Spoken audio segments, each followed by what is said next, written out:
Investors beware, you'll see impact from the student loan crisis. Here for more analysis is the editor of Extreme Value, the very own Dan Ferris. Welcome back to the show, Dan. Good to have you.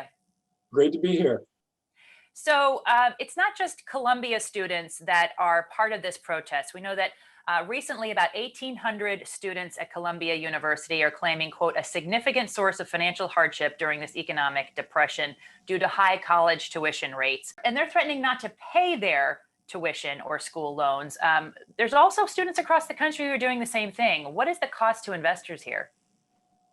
Well, ultimately, you got to think it through because there's like, just call it $1.7 trillion of these student loans outstanding. Most of them are federally funded. Some are private, like less than 8%, but they all participate in the same program. So if the borrower defaults, the government pays the lender like 97% of the principal, and then they take over the loan. So that's the point of those programs. We know how these things end up. It's technically, yes, taxpayer money, but really, if there's a big blow up, we know the Federal Reserve gets involved and starts printing trillions of dollars.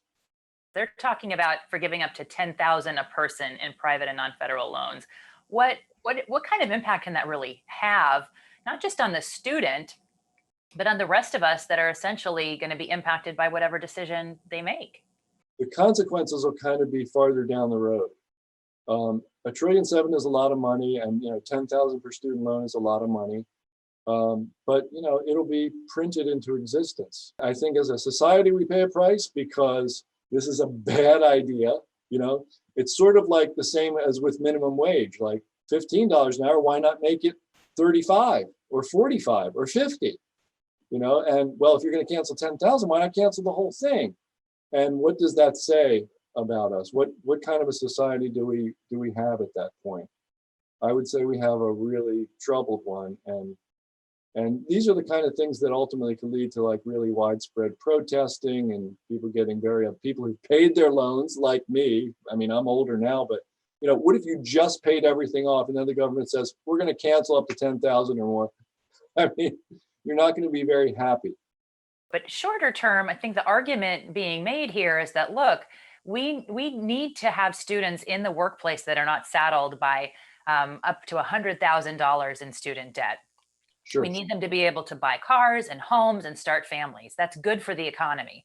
So what do you make of that argument, especially coming out of the recession that we're in right now? This whole situation has been really bad for education because without the government-backed student loans, would tuition really have soared way so far out of sight as it has? If the money were not as easy, I mean, obviously not. Behind every bubble is easy credit, right? And higher education in the United States is certainly a massive bubble. And, COVID is helping to reveal that. We're getting people actually pushing back on paying Harvard tuition because they say, well, I'm not at Harvard, I'm in my apartment. This sort of begs the question. You're talking about sort of a tipping point that COVID has brought us into.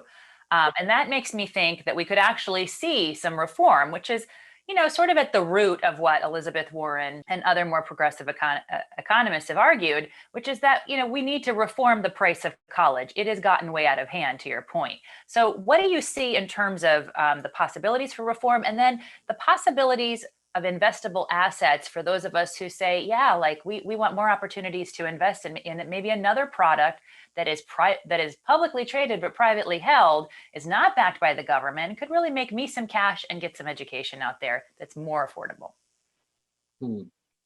Well, I'll take the second question first. I mean, people are starved for income, so I understand it from that perspective, but they're starved from income from whatever source. So, I don't see a special need for it to come from education. But as far as reform is concerned, the market is going to do it gangbusters. And that process is already well underway. The whole idea that the government needed to be involved in higher education in this way to finance it was bankrupt from the beginning. And we were just kind of dumb enough to go through with it because we live in an age when we believe in this sort of stuff. if only the government would back loans, more people would get college education, everybody would be better off because they'd be earning more. Well, no, turns out that the negative consequences of that program, like all the others, are worse than the good effects. It's worse to be saddled with 6 figures of debt when you graduate from college than it is to, get a business degree or a sociology degree or whatever kind of psychology degrees. Can you imagine paying all that money to get a psychology degree and you come out of it and all you have is 6 figures of debt and a friggin' psychology degree? You got screwed. Dan, I want to get your take on this study that I recently saw, a quote from this article about federal student loan payments. As many as 30 million American workers without 4-year college degrees have the skills to realistically move into new jobs that pay on average 70% more than their current ones. Are these universities and loans maybe at risk of getting obsolete because there are increasingly entrepreneurial avenues, trades that can pay well with no debt? One can only hope. One can only hope that we dispense with the horrible pretense of needing this little sheepskin that costs so much money and really isn't worth that much. You need the skills. You need the connection with reality. You need to be able to do something and manipulate reality in a way that's of value to other people. You don't need a piece of paper that says, Johnny has a degree in psychology. And I don't mean to pick on the psychology majors. All right, Dan, what are you working on right now? Where can people find it?